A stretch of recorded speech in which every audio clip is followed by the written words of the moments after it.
나무가 늙으면 뿌리가 많아지고 사람이 늙으면 말이 많아진다는데 뿌리 없이 입만 바빠지는 것 아닌가 염려스럽지만 지금이라도 개인적인 목표든 공동체의 보편적인 가치든 버리고 채우지 않으면 안 될 것들에 대해 생각해보고 그 가벼움과 무거움을 짚어봐야겠다.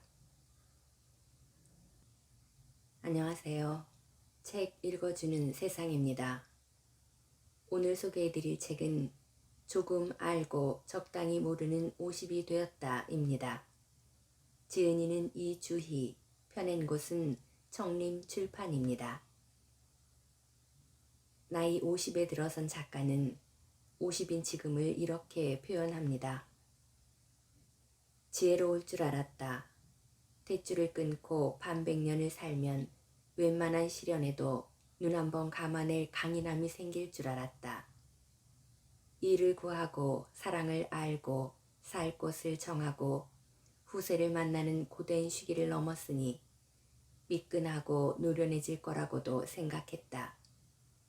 정치, 경제에 대한 독해력이 생길 줄 알았고 무엇보다 불필요한 경쟁의 늪에서 벗어나 안정과 번영의 강가를 걷고 있을 거라 기대했다. 그런 줄로만 알았다. 그런데 웬걸. 마음대로 되는 일은 없고 삶은 여전히 치열하고 정치와 경제는 어떻게 돌아가는지 모르겠고 세상의 변화는 어찌나 빠른지 눈 돌아갈 지경인데 은퇴를, 노후를 준비하라고 세상은 재촉해 댄다.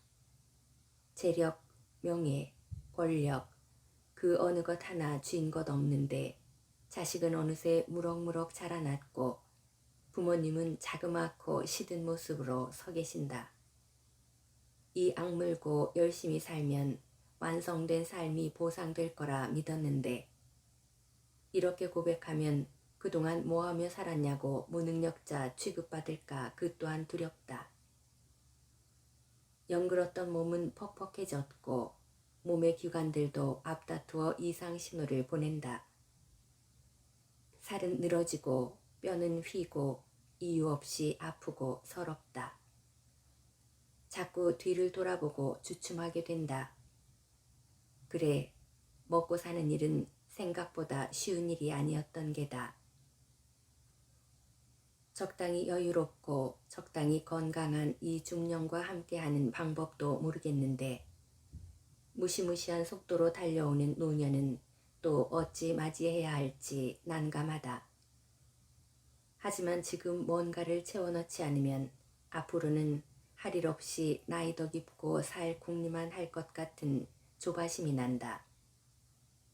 자칫하면 살아온 날만큼 더 살아야 하는 이 아찔한 숙제를 미루다 덜컥 늙음과 죽음을 두려워하는 날이 올까봐 지금이라도 마음속의 근심을 꺼내놓을까 한다. 인생 전반에 열세했던 전적은 과감히 잊고 어지러운 마음들을 모아 새로이 작전을 짜야겠다. 자꾸 나를 불러세우는 것들에 대해서. 그리고 작가는 운동 경기의 전반과 후반 사이에 쉬는 시간, 하프타임을 어떤 작전으로 역전을 기록할 작전 타임의 기회로 삼듯이 똑같은 시간 앞에서 누구는 지혜를 얻을 것이고 누구는 후회와 탄식, 탐욕의 굴레에 머물 테니 영광스럽게 결승점을 통과할지 누추하고 볼품없는 모습으로 중간에 쓰러질지 잠시 멈춰서서 방향을 잡아보려 한다고 말합니다. 이 책은 4개의 파트로 나누어져 있는데요. 요즘 50은 이렇습니다. 에서는 노화의 힘겨움, 나이값에 대한 고민, 불안하고 조급한 마음 등 50의 사정을 담았고 50부터는 잘 먹고 잘 자고 잘 입어야 한다 에서는 앞으로의 삶에서 더욱 중요해질 밥, 집, 옷의 현재와 미래에 대해 이야기했습니다. 조그마한 50을 위한 한 글자에는 일, 돈, 책, 말, 술, 운에 대한 자세를 적당히 모르는 50을 위한 두 글자에는 친구, 유머, 운동, 팬심, 원칙, 죽음, 냄새, 환경, 변화, 종교에 대한 짧고 평범한 마음을 이야기합니다. 이 중에 몇 편을 골라 소개해 드리겠습니다. 책과 함께 편안한 시간 되시기 바랍니다. 낯선 당신, 혹시 나? 어제의 나는 젊었다. 강골이었고 무엇에든 자신 있었고 그럼으로써 유쾌했다. 오늘의 나는 알 수 없는 무력감, 염증, 통증에 지배당하고 있다. 다시 말해 질병과 사망에 대한 감수성이 급격히 상승하는 중이다. 심지어 뇌의 명령과 몸의 움직임 사이 그 격차를 느낀다. 먹고 사는 일에 익숙해질 즈음 불현듯 마주한 나는 낯설다. 삶의 희로애락은 전리품처럼 주름으로 양각되어 있고 피부는 이미 중력에 순응한 지 오래다. 머리칼, 피부에서는 메마른 낙엽처럼 바스락거리는 소리가 나고 다친 자리는 원상복귀도 쉽지 않다. 오호라, 노화라는 손님이 찾아든 것이다. 나의 몸에 집중하는 시간이 많아진 까닭일까. 내 몸은 낯선 이의 것처럼 타자가 되어 있다. 인생 성숙기에서 노년기로 접어드는 생의 전환기. 그렇다. 내 나이 50의 고개를 넘었다. 노인도 젊은이도 아닌 부르기도 애매하고 행동하기엔 더 애매한 나이 50. 60은 환갑이라는 명확한 이름표가 있고 40대까지는 사회 경제적 활동을 유지하느라 나이를 셈할 여유도 없다.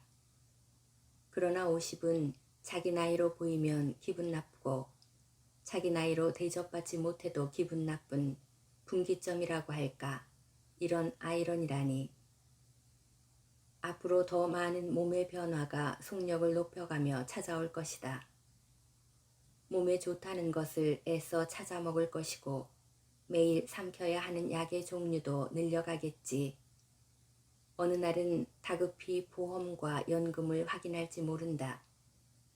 요란스럽지만 설레었던 2차 성징과 달리 노화는 평화롭게 찾아와 유쾌하지 않은 흔적을 남기고 장기 처방전을 발행한다.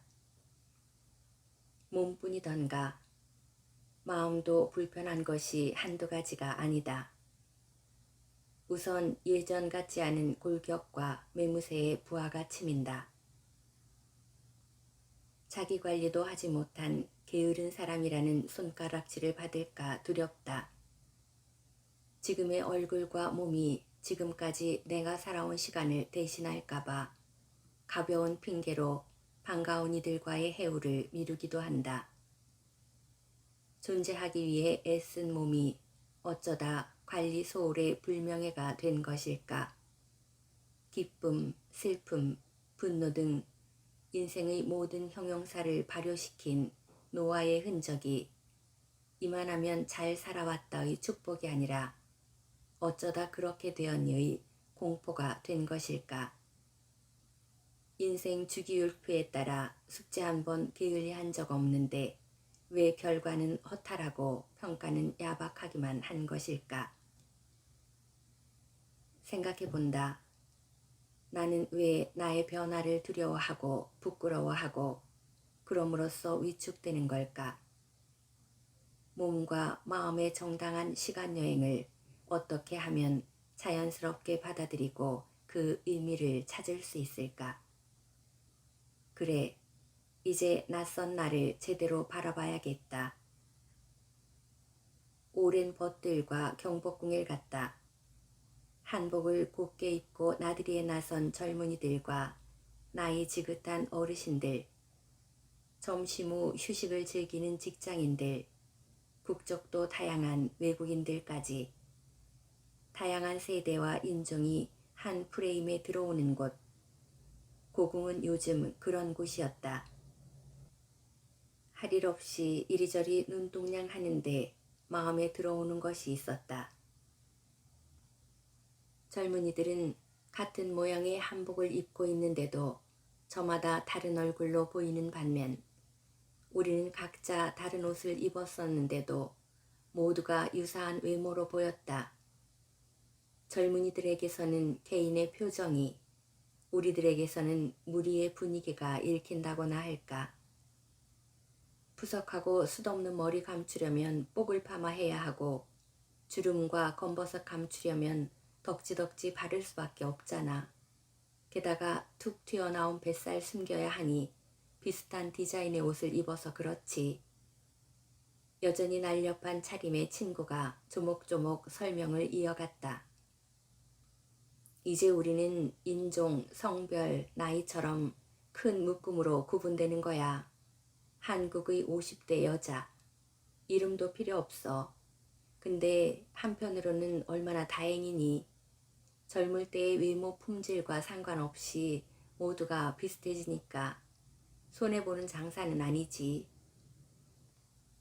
친구는 이런 걸 외모 평준화라고 불렀다.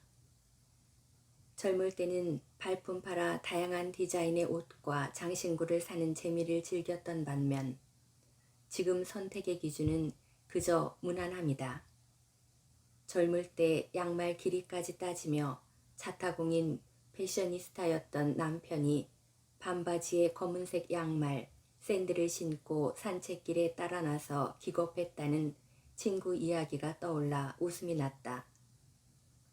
젊을 때는 무리에서 돋보이고 싶었지만 사는 동안 무리에서 튀지 않는 것이 안전하다는 걸 깨달은 걸까? 사는데 바빠 외모 가꾸는 일이 우선순위에서 밀려버린 것일까? 아니면 저마다 다른 이유를 가졌던 젊음의 무거움이 평온한 무채색으로 발효된 건가?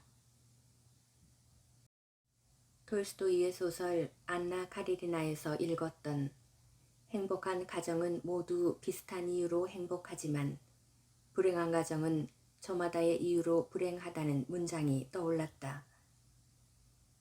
그런 것 같기도 하다. 조심스러워 보이는 젊은이들과 달리 비슷한 외양의 우리는 이유 없이 웃고 거침없이 손뼉치고 쉽게 감탄하고 제법 여유로웠으니까. 미세먼지 없는 하늘과 서늘한 바람, 커피 한 잔에 행복했고 심지어 이런 문화유산을 남긴 조상에도 감사했다. 한때 투덜이 스머프였던 친구마저 감사의 아이콘이 되어 있으니 말이다. 세월이 우리에게 무슨 짓을 한 것일까? 어떤 일에도 행복의 이유를 찾아내는 마법의 힘을 선물한 것일까? 몸의 통증을 앞서 경험한 친구는 요즘은 눈도 안 보이고 귀도 잘 안 들려 먹는 것마다 체하고 자꾸 깜빡깜빡해라며 비극의 대사를 시작하는 나에게 나이가 들면서 눈이 침침한 것은 필요한 큰 것만 보라는 뜻이요. 귀가 잘 안 들리는 것은 필요한 큰 말만 들으라는 것이며 이가 시린 것은 연한 음식 먹고 소화불량 없게 하려 함이고 걸음걸이가 부자연스러운 것은 매사에 조심하고 멀리 가지 말라는 것이며 정신이 깜빡거리는 것은 지나온 세월을 모두 기억하면 정신이 너무 괴로울 테니 좋은 기억, 아름다운 추억만 기억하라는 것이라고 말한 다산 정약용의 목민심서 속 글귀를 꺼내놓았다. 그런 거래 우리가 늙는 이유가. 그렇다면 우리가 겪고 있는 노화의 이상 신호들은 인생의 문제들을 적극적으로 취사 선택할 수 있는 자격증과도 같은 것이란 말인가.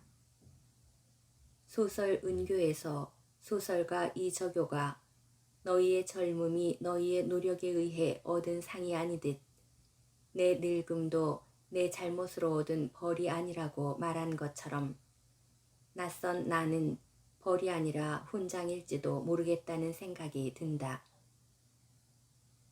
주말 동네 분식집. 부축을 받고 들어선 백발의 할머니는 카레라이스를 뜨며 정말 맛있다를 연발한다. 흔한 음식에 후한 평을 해주니 분식집 사장님도 흐뭇한 미소를 감추지 못한다. 옆에서 수발을 돕던 중년의 여인은 우리 엄만 구순의 식욕도 참 좋으셔라며 즐거워하고 이웃 테이블 손님의 음식도 덩달아 달콤해졌다. 분식집 사장님은 어르신 덕에 오늘 장사 기분 좋습니다 라며 반찬 인심을 후하게 나눈다. 구순의 할머니는 나이 감옥에 갇혀 허우적대는 나에게 주문을 걸었다. 잘만 하면 나도 나이 구순에 카레라이스를 먹을 수 있다고. 그때도 카레라이스는 여전히 맛있을 거라고 말이다. 돌스토이가 옳았다. 세월은 나의 젊음을 빼앗아갔지만 수만 가지 이유의 불행도 함께 태워버렸다. 행복의 이유도 단순화시켰다. 나는 지금 젊을 때의 치장을 벗고 맨 얼굴, 맨몸이 되어 걸어가고 있다. 몸의 변화를 두려워하고 불편해할 것이 아니라 영광스럽게 여기고 자연스럽게 받아들이는 것이 반백년을 쓰며 마모된 몸에 대한 최소한의 예의일 것이다. 어차피 젊은 나르키소스는 물에 빠졌다. 하지만 그를 사랑했던 에코의 목소리는 여전히 아름답게 남아있다. 생기 가득했던 몸의 과거는 뒤로 하고 이제는 내 안의 울림, 에코를 찾아야겠다. 50이 가벼워지는 인생 공부. 마음속에 내가 거울 속에 내게 말했다. 너무 빨리 가지마. 같이 가자. 거울 속에 내가 마음속의 내게 대답했다. 천천히 와. 나의 변화가 좌절감이 되어 너에게 전이되고 그것이 또 나에게 전달되는 악순환. 이것이 우리가 절대 빠지면 안 되는 함정이야. 우리는 함께 따로 가는 게 좋겠어. 어차피 결승점에서는 만날 테니까. 환경, 내 아이를 지키는 일. 코알라의 나라 호주가 2019년 9월을 시작으로 6개월 동안 불길에 휩싸였다. 우리나라 면적보다 넓은 산림이 소실되었고 세계 코알라의 3분의 1이 목숨을 잃었다고 한다. 세계에서 가장 넓고 가장 다양한 생물이 산다는 지구의 허파 아마존 역시 이딴 대형 화재로 밀림이 사라지고 있다.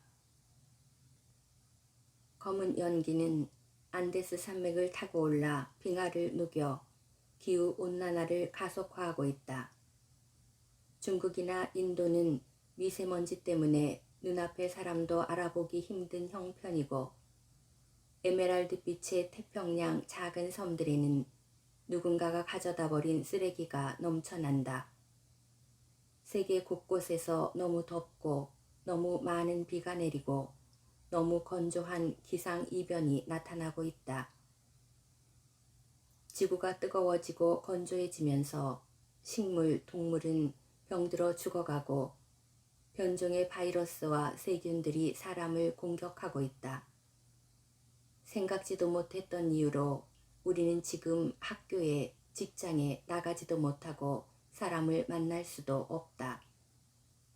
35도를 넘는 폭염에도 혹한에도 하루 종일 마스크를 쓰고 버텨야 한다. 경제는 침체되고 사람들은 일자리를 잃었다. 환경오염은 당장 사는 일, 숨쉬는 일, 그 자체가 되었다. 그러니 버리는 일에 두려움이 커졌다. 온 식구가 집에서 삼시세끼를 해결해야 하는 처지가 되자 식재료도 음식도 배달로 많은 부분을 해결하게 되었는데 물건들보다 더 큰 부피로 따라오는 포장재와 일회용품들을 볼 때마다 한숨이 절로 나왔다. 딱 30초 해체하고 버리는 포장재의 품질이 왜 이렇게 좋아? 이건 또 뭘 이렇게 돌돌 감았지? 택배를 해체할 때마다 구시렁거리니 옆에서 일을 돕던 작은 아이가 이렇게 말했다. 엄마, 그럼 엄마가 아이디어 한번 내봐. 포장재를 줄일 수 있는 방법을 생각해서 이걸 만드는 회사에 보내는 거지. 난 몇 개 생각해둔 거 있는데.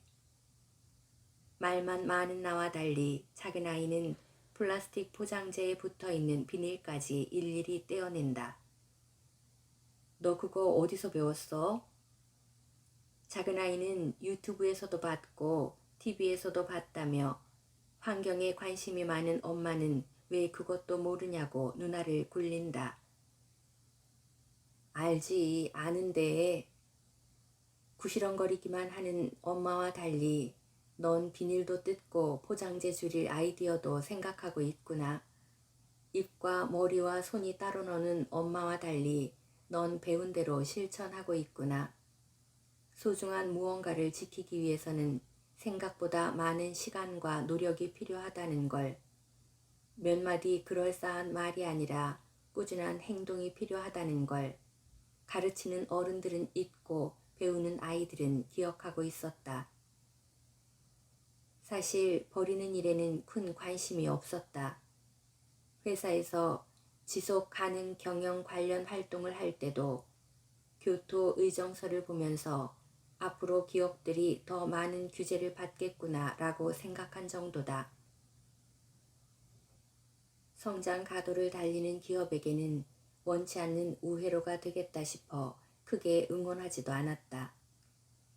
그런데 80여 장이 넘는 비닐봉지 더미가 죽은 고래의 뱃속에서 쏟아져 나오는 것을 보고 바다거북이 코에 박힌 플라스틱 빨대를 빼낼 때마다 고통스러워하는 모습을 보면서 개발도상국 아이들이 선진국에서 수입한 각종 쓰레기 더미에서 뭔가를 찾아 생계를 이어가는 것을 본 이후부터는 마음이 편치 않았다. 그리고 알게 되었다. 쓰레기를 버리는 일은 단순히 버리는 일이 아님을, 사랑은 돌아오는 거야가 아니라 내가 버린 쓰레기가 다시 나에게 돌아온다는 사실을. 슬프게도 쓰레기는 부자 나라에서 가난한 나라로 이동하고 있었다. 가난한 나라의 아이들은 부자 나라에서 수입된 쓰레기를 쓰레기로 생각하지 않고 함께 성장했다. 지금 자신이 앓고 있는 병이 집 앞에 산처럼 쌓여있는 쓰레기 때문인지도 모르고 말이다. 우리가 남긴 이 많은 쓰레기 때문에 고통스럽게 살 사람들은 다름 아닌 우리 아이들일 것이다. 기술이 발달하고 삶이 윤택해질수록 불평등은 커져가고 빈자들은 경제적인 결핍뿐 아니라 부자들이 남긴 쓰레기까지 감당해야 할 것이다. 원인을 알 수 없는 병, 돌연변이를 대물림해야 할지도 모른다. 바이러스는 부자든 가난하든 평등하게 찾아왔지만 그 후유증은 2배, 3배로 큰 불평등을 낳지 않았는가. 부자들은 먹을 것과 일할 사람을 잔뜩 실어 오염없는 태평양의 외딴 섬으로 떠났고 빈자들은 길거리에서 치료 한 번 받지 못하고 죽어가지 않는가. 우리나라가, 우리가, 내가, 나의 아이들이 영원히 빈자의 영역에 들지 않을 거라고 누가 자신있게 말할 수 있을까? 부인의 뜻은 알겠는데 비닐팩이나 플라스틱 그릇을 너무 여러 번 쓰면 오히려 유해물질이 나온다는데요. 우리나라 1인당 플라스틱 소비량이 100kg에 육박하고 비닐봉지 소비량은 1인당 연간 4장을 쓰는 핀란드보다 100배 많은 420장을 써서 세계 1위 수준이라는 충격적인 기사를 읽었다. 플라스틱 100kg이라면 도대체 그 부피가 얼마인가? 그 후부터 비닐봉지, 지퍼백은 빨아쓰고 플라스틱 그릇은 씻어쓰고 음식을 포장할 때는 그릇을 들고 나서는 내게 남편은 너무 유난 떠는 거 아니냐며 눈을 흘긴다. 하긴 그런 것도 같다. 텀블러를 휴대하는 일도 종종 깜빡하고 나무젓가락, 일회용 칼, 냅킨도 받지 않으려고 하지만 집안에 이미 수북이 쌓여 있다. 점점 다양해지는 생활 쓰레기는 어떻게 버려야 할지 매번 헷갈린다. 말은 번지르르하게 하는데 생각만큼 실천은 쉽지 않다. 비닐봉지를 쓰레기통에 넣었다가 다시 주워왔다가 우왕좌왕 하는 모습을 보더니 큰아이가 말했다. 엄마가 그렇게 싫어하는 비닐봉지가 사실은 환경을 위해 개발된 거라는 거 알아? 모르지. 그런데 사실 엄마 비닐봉지 안 싫어하는데 얼마나 편리한데 음식 넣어두고 꺼내는데 짱이지. 그릇에 담으면 매번 설거지해야 하는데 그럴 필요도 없고 그냥 무서운 것뿐이야. 나중에 너희들이 먹게 될까봐. 그런데 뭐라고? 비닐봉지가 환경을 위해 개발되었다고? 비닐봉지는 1959년에 스웨덴 공학자 스텐 구스타프 툴린에 의해 개발되었다. 당시 종이봉투 사용으로 수많은 나무가 사라지는 걸 안타까워하던 툴린은 환경 파괴를 막기 위해 다회용 가방을 만들고자 했고 결국 가볍고 재사용이 가능한 플라스틱 소재의 비닐봉지를 개발하는 데 성공한다. 하지만 툴린의 바람과 달리 사람들은 비닐봉지를 여러 번 재사용하지 않고 종이봉투처럼 한 번 쓰고 버렸다. 다시 종이봉투 사용을 권장하는 요즘을 본다면 구스타프 툴린은 기절초풍할 것이다. 의도와 결과가 항상 일치하지 않는다는 걸 우리는 너무 늦게 깨닫는다. 사실 버릴 걸 고민할 게 아니라 애초에 사지를 말아야죠. 저희 집만 해도 불필요한 게 얼마나 많은지 자꾸 사니까 자꾸 버리게 되는 것 같아요. 똑소리 나는 살림으로 소문난 이웃은 쓰던 물건은 깨끗하게 닦아 중고로 팔고 다시 필요한 물건 역시 중고로 산다. 경제 사이클 안에서 물건이 재활용되는 것만큼 환경을 지킬 수 있는 훌륭한 동기부여는 없다는 그녀의 생각과 실천은 실로 훌륭하다. 우선 최소한의 소비를 실현해야겠다. 지구에는 이미 너무 많은 가방과 컵, 옷이 있다. 우리 집 사정도 마찬가지다. 그것이 비닐이든 종이컵이든 플라스틱 컵이든 텀블러든 혹은 천이든 가죽이든 죽을 때까지 사용해도 다 쓰지 못할 만큼 아무리 입어도 닳아지지 않은 만큼 많다. 쓰임새 말고 기분이나 분위기 때문에 무엇을 사거나 버리는 일은 없어야겠다. 그러면 당분간은 구질구질하다든가 유행에 떨어진다는 손가락질을 받겠지. 하지만 하찮은 오해보다 중요한 것은 우리 후손이 우리처럼 알 수 없는 바이러스와 이상기후로 손발이 묶여서는 안 된다는 것이다. 과도하게 사회적 책임을 느낄 만큼의 사회적 지위를 누린 바 없지만 환경은 한 나라가, 대기업이, 과학자가, 현자 한 명이 지켜내는 게 아니라 국가, 사회, 기업, 가정, 개인 모두가 비슷하게 박자를 맞춰가야 지킬 수 있는 일임을 이번 바이러스 사태를 통해 깨달았다. 누군가 그랬다.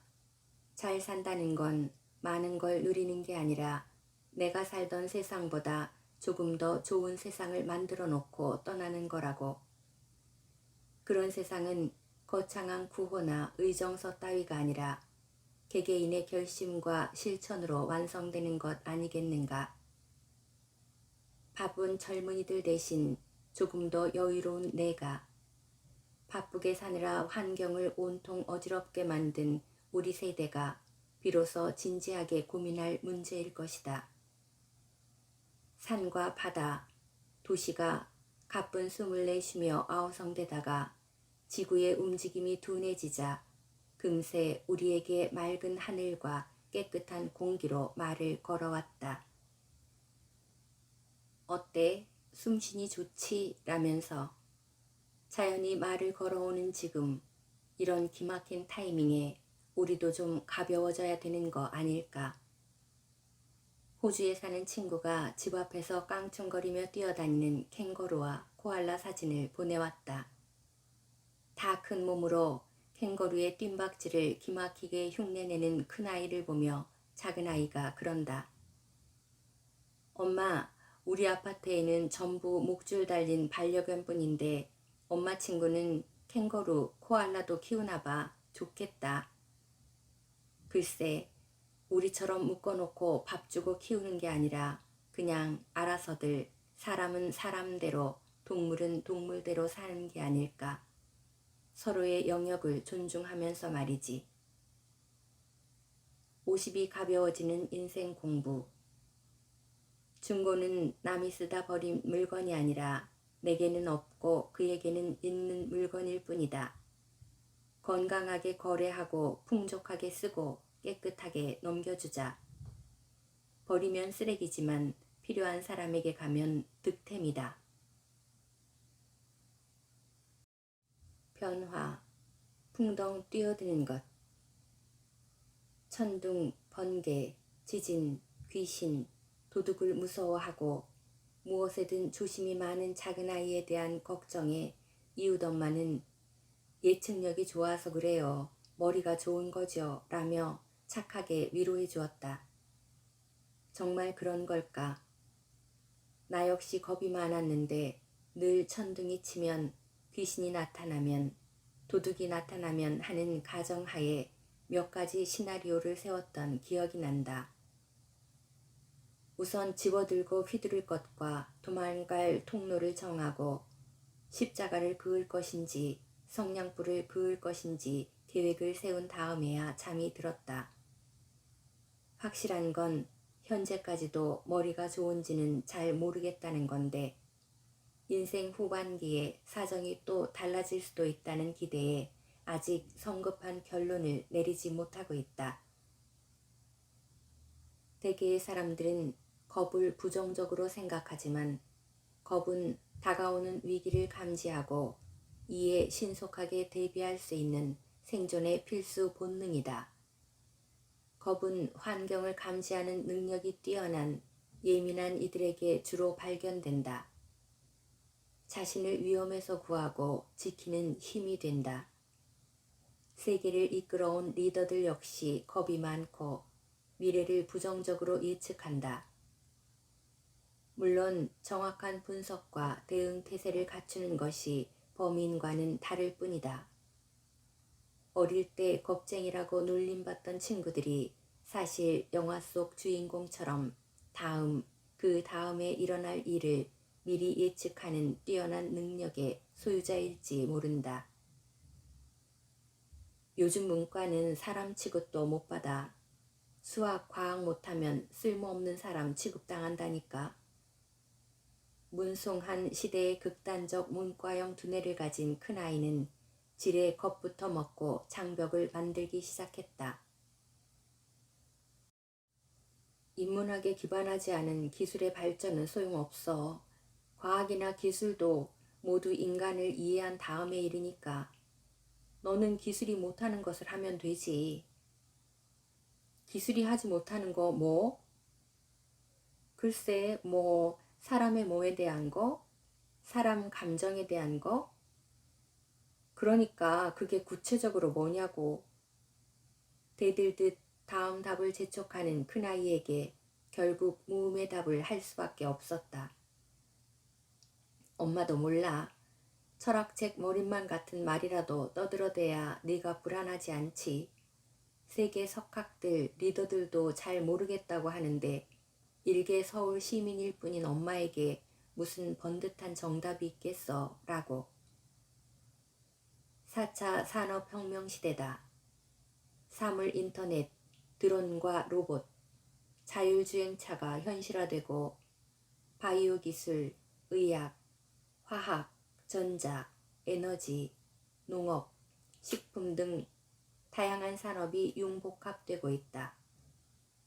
기업들은 뒤질세라 고액 연봉을 주고 관련 분야의 수재, 영재들을 모셔와 기술의 상품화에 열을 올린다. 세상 모두가 우르르 달려가고 있다. 누구는 전속력으로, 누구는 의심의 눈초리로, 누구는 여전히 제자리에서 눈치만 보면서. 그런데 문제는 세상이 평범한 엄마 아빠들을 너무 과대평가한다는 거다.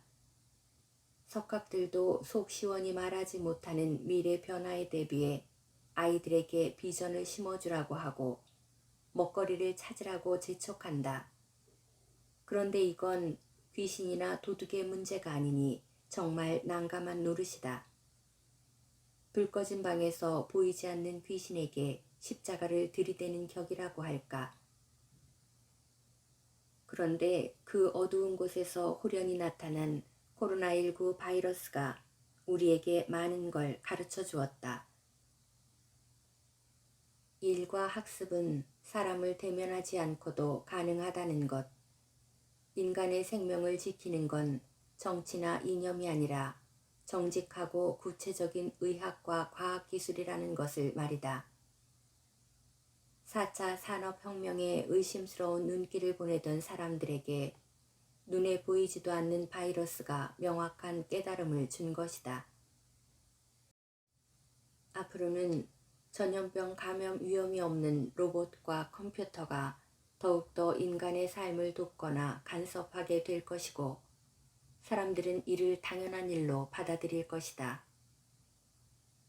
그런데 사실 아직도 잘 모르겠다. 이런 변화 속에서 나는 어떻게 살아야 할지, 아이들에게는 무슨 말을 해줘야 할지, 무엇이든 의심이 많아서 이해가 되지 않으면 한 발자국도 움직이지 않는 성격이라 늘 후발이 어려움을 겪었는데 이번에도 그렇다면 돌이킬 수 없는 간격이 벌어질까봐 큰 걱정이다. 언니는 가상화폐 있어요? 이웃이 물었다. 가상화폐? 당연히 없지. 주식도 잘 안 하는데 가상화폐는 무슨. 그러는 자기는 있어? 조금 있는데 뭐 돈은 못 벌 것 같아요. 이럴 수가. 내가 귀신, 도둑에 대한 시나리오를 세울 사이에 귀신, 도둑 따위는 안중에도 없는 이웃은 가상화폐를 사고 있었다. 블록체인인지 뭔지 찾아보다가 이해가 안 돼서 포기했는데 자기는 언제 그런 걸 샀대? 어떻게 사는 건데? 진짜 거래가 돼? 이웃은 손사래를 치며 말했다. 언니도 참 블록체인인지 뭔지를 이해하는 게 뭐가 중요해요. 그냥 사보는 거죠.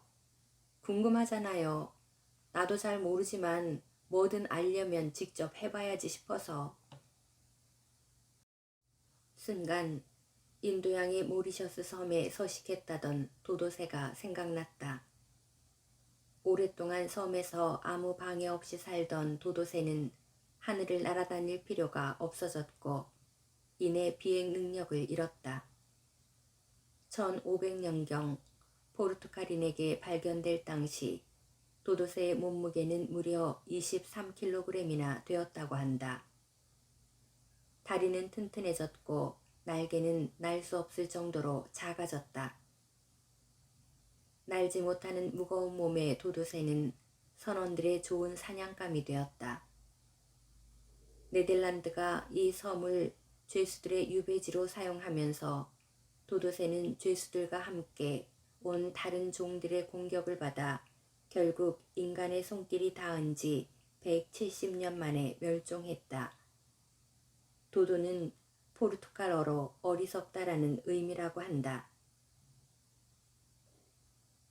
4차 산업혁명이라고 떠들지만 우리가 죽을 때까지야 큰 변화 있겠어? 매번 시끄럽기만 했지 뭐. 아무래도 좋은 대학을 나와야 좋은 직업을 선택할 수 있지 않겠어? 사는 건 확률 게임인데. 공무원, 선생님, 대기업 사원이 최고지. 연봉도 높고 안정적이잖아. 뭐니 뭐니 해도 판검사, 의사가 최고지. 권력, 명예, 재력이 따라오잖아. 이렇게 말하는 우리는 나는 이미 도도새인지도 모르겠다. 뚱뚱해져서 더 이상 날 수 없는 새.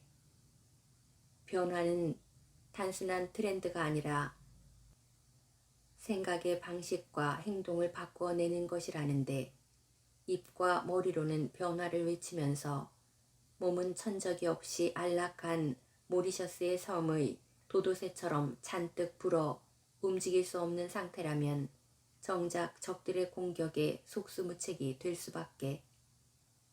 변화는 이해하는 게 아니라 느끼고 움직이고 뛰어드는 것임을 나는 모르고 이웃은 이미 알고 있었던 것이다.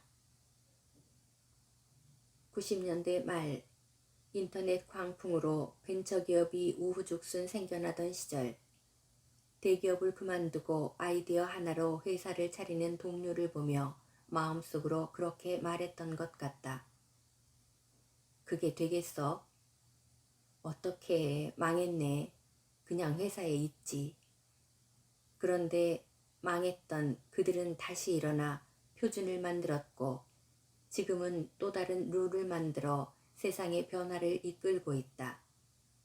반면 안정적인 직장에 다니며 몸만 불린 사람들은 승진 누락, 퇴직 위기에 불안해하며 변명에 아집만 불리고 있다. 중학교 미술 선생님으로 퇴직하신 이웃 어르신은 말했다. 엄마가 세상 변화에 가장 민감해야 해요. 왜냐하면 아이들의 가장 가까운 곳에서 미래를 말해줄 사람이니까. 벌써 25년도 넘은 얘기인 것 같은데 학교에서 근무할 때 컴퓨터를 배워야 한다고 그렇게들 얘기했는데 그때 그걸 빨리 받아들인 사람들은 업무 처리도 쉽게 하고 학생들 교육에도 컴퓨터를 활용하더라고요. 결국 승진도 남들보다 빠르고 변화를 일찍 받아들이는 사람들이 기회를 얻을 수밖에 없어요. 이웃 어르신의 아들은 이미 일입했고 전문직에 종사 중인데 어르신은 4차 산업혁명과 관련한 책을 읽으며 아들에게 전해줄 혹은 함께 토론할 주제를 정리하고 있다고 말했다. 어쩌면 도둑과 귀신은 밖이 아니라 내 안에 있는지 모르겠다. 내 안의 도둑과 귀신부터 잡는 게 먼저겠다. 50이 가벼워지는 인생 공부. 거울나라의 앨리스에서 앨리스는 나무 아래서 붉은 여왕과 함께 달린다. 앨리스가 묻는다. 왜 나무를 벗어나지 못하죠? 우리나라에서는 이렇게 달리면 벌써 멀리 갔을 텐데. 붉은 여왕이 답한다. 여기서는 힘껏 달려야 제자리야. 나무를 벗어나려면 지금보다 2배는 더 빨리 달려야 해. 나도 나름 뛰어가는데 세상은 날아간다. 사는 건 속도전이다. 지금까지 책 읽어주는 세상이었습니다.